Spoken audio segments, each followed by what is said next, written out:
السلام علیکم 10th class. امید ہے بچے آپ سب خیریت سے ہوں گے. آج ہم غزل نمبر 3 پڑھیں گے جو کہ آپ کی نیشنل بک فاؤنڈیشن میں ہے. پہلا شعر دیکھتے ہیں.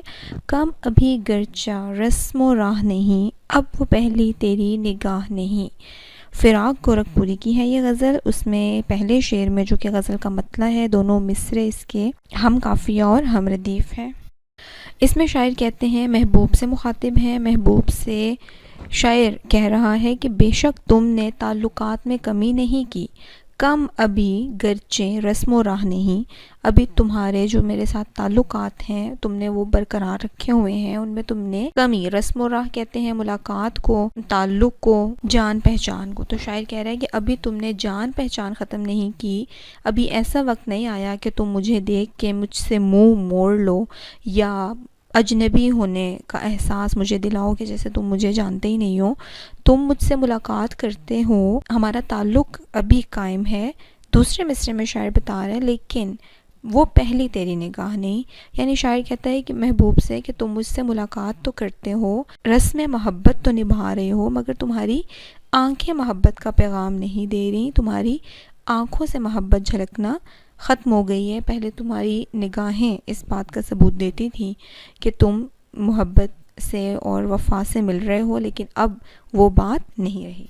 شاعر محبوب سے گلہ کر رہا ہے کہ تم نے محبت میں کمی کر دی ہے یا تم بے وفائی پر اتر آئے ہو، یعنی تم با وفا نہیں رہے. چاہتے تو یہ ہو کہ مجھے معلوم نہ ہو، مجھے گمان نہ گزرے کہ تم بے وفا ہو گئے ہو. تم نے تعلق قائم رکھا ہوا ہے، تم مجھ سے ملتے ہو، بات چیت تو کرتے ہو، لیکن تمہارے ہر انداز سے یہ واضح ہے کہ اب پہلے جیسی بات نہیں رہی. اور پہلے مصرے میں بھی آپ دیکھیں، کم ابھی گرچہ کہہ رہا ہے کہ ابھی تم نے اب ہمارے تعلق میں کمی نہیں کی، لیکن شاعر کو آثار بتا رہے ہیں کہ جیسے تم نے آنکھیں پھیر لی ہیں تو جلد ہی تم اس تعلق کو بھی ختم کر دو گے، بے وفا ہو جاؤ گے. ہمارا شعر بچے اس میں دیکھ لیں. ایک حوالہ آپ اس میں یہ ڈال سکتے ہیں، ایک طرز تغافل ہے سو وہ تم کو مبارک، ایک طرز تمنا ہے سو ہم کرتے رہیں گے. میں ایک اور شعر دیکھیں، ہم سے کیا ہو سکا وفا کے سوا، ہم کو ملتا بھی کیا سزا کے سوا. دوسرا شعر ملاحظہ ہو، غم بھی ہے جزو زندگی لیکن زندگی اشک اور آہ نہیں. فراق گورکھپوری اس شعر میں کہتے ہیں، غم زندگی کا بے شک اہم حصہ ہے. ہم یہ نہیں کہہ سکتے کہ کوئی انسان ایسا ہو جسے پوری زندگی کوئی دکھ کوئی غم نہ سہا ہو.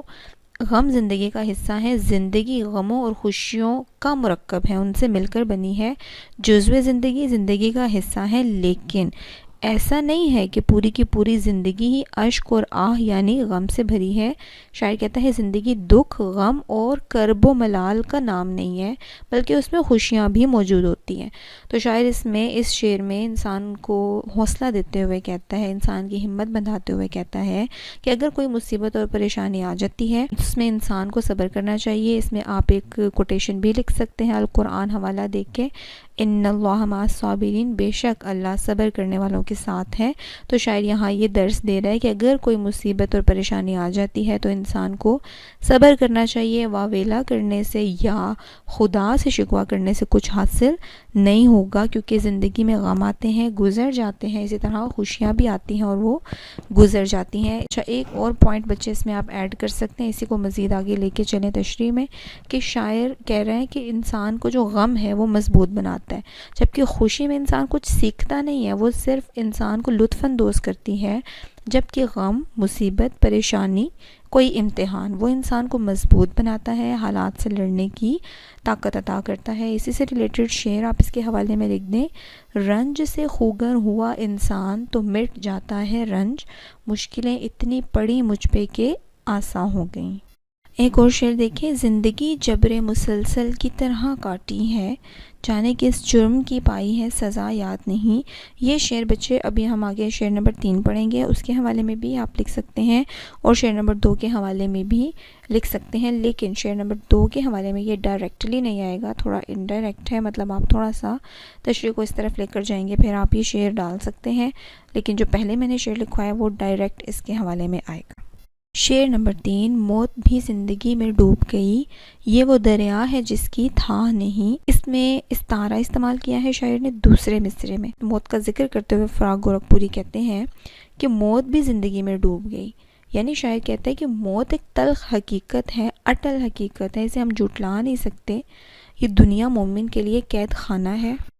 شاعر کہتا ہے کہ موت ایک خوفزدہ کرنے والی حقیقت ہے، مگر زندگی کی اتنی مشکلات اور اتنے امتحانات ہیں زندگی میں کہ موت کی تلخی بھی ان مصائب کے سامنے کوئی معنی نہیں رکھتی، بلکہ موت ان دکھوں سے انسان کو نجات کا ذریعہ لگتی ہے۔ اس لیے شاعر کہہ رہا ہے کہ موت زندگی میں ڈوب گئی ہے، یعنی زندگی میں اتنی مشکلات ہیں کہ موت کی مصیبت یا موت جو ہے وہ خوف نہیں اس سے آ رہا، بلکہ انسان اس میں نجات تلاش کر رہا ہے۔ دوسرے مصرعے میں دیکھیں، یہ وہ دریا ہے، دریا یہاں پر شاعر نے موت کو کہا ہے جس کی تھا نہیں، جس کا کوئی کنارہ نہیں ہے، کیونکہ موت کے بعد نہ ختم ہونے والی زندگی ہماری منتظر ہے۔ تو اس کی بات کرتے ہوئے شاعر کہہ رہے ہیں کہ وہ اس کو کہیں وہ ایسا دریا ہے، دوسری آخرت کی زندگی جس کا کوئی کنارہ نہیں ہے، تو یہ دریا استعارے کے طور پہ استعمال ہوا ہے۔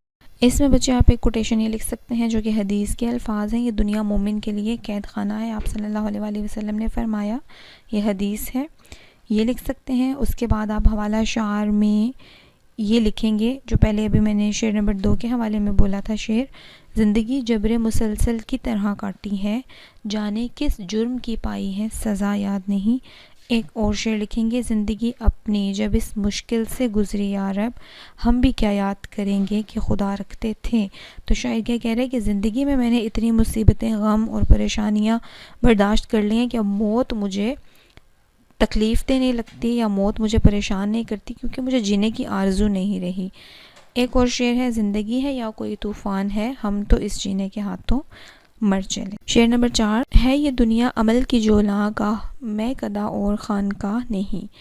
اس شعر میں شاعر کہتا ہے کہ یہ دنیا انسان کے امتحان کی جگہ ہے۔ اللہ تعالیٰ نے حضرت آدم کو جنت سے جب دنیا میں بھیجا، اور جس کی وجہ سے ہم سب اب اس دنیا میں ہیں، تو یہ اس دنیا میں آنا ہمارا امتحان ہے۔ ہم نے یہاں پر اچھے اور برے کی تمیز کرنی ہے، اچھے اعمال کرنے ہیں، برائی سے بچنا ہے، اور یہ اس لیے شاعر نے یہاں جولاں گاہ، بچے کہتے ہیں میدان عمل کو، تو یہ دنیا ہمارے لیے میدان عمل ہے، یہاں پر ہم جیسے اعمال کریں گے اگلے جہان میں ویسا ہی صلہ پائیں گے۔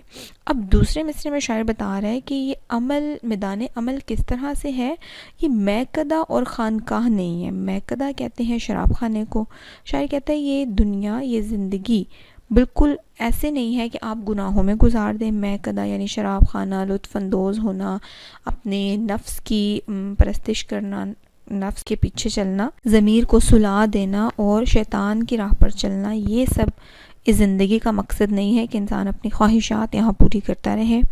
جبکہ ساتھ ہی دوسرا پہلو جو شاعر نے بتایا، خانقاہ، خانقاہ بچے کہتے ہیں درویشوں اور مشائخ کے رہنے کی جگہ کو، مطلب نیک عبادت گزار لوگوں کی جگہ۔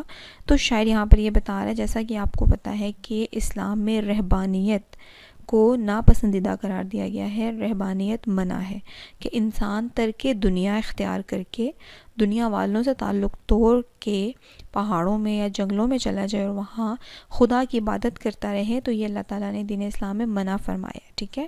رہبانیت سے یعنی یہ خانقاہ کا مطلب یہاں ہم رہبانیت بھی کریں گے یا عبادت گاہ بے شک آپ کر لیں کہ کسی عبادت گاہ میں بیٹھ جاؤ اور آپ خدا کی عبادت کرتے رہو۔ آپ جب کسی انسان سے رابطہ ہی نہیں کریں گے تو آپ کے بہت سے گناہ تو ویسے ہی سرزد نہیں ہوں گے۔ ظاہر ہے جب آپ لوگوں میں رہتے ہیں تو پھر آپ گناہ کے مرتکب ٹھہرتے ہیں۔ شاعر یہاں پر یہ پیغام دے رہا ہے کہ یہ دنیا عمل کی جگہ ہے، اس لیے نہ تو پوری زندگی گناہوں میں گزار دو اور نہ بالکل دنیا سے کٹ کے خدا کی عبادت کرو، کیونکہ حقوق اللہ کے ساتھ ساتھ حقوق العباد کا بھی تم نے حساب دینا ہے، اس لیے لوگوں میں رہ کر نیک اعمال کرو اور برائی سے بچو، یہی انسان کے لیے بہترین عمل ہے۔ اس میں بچے آپ کوٹیشن یہ بھی حدیث سے آپ لکھ سکتے ہیں، اعمال کا دار و مدار نیتوں پر ہے، اور ایک شعر آپ اس میں علامہ اقبال کا لکھ دیں گے: عمل سے زندگی بنتی ہے جنت بھی جہنم بھی، یہ خاکی اپنی فطرت میں نہ نوری ہے نہ ناری ہے، یعنی اپنے اعمال کے ذریعے ہی ہم جنت بھی کما سکتے ہیں اور دوزخ بھی۔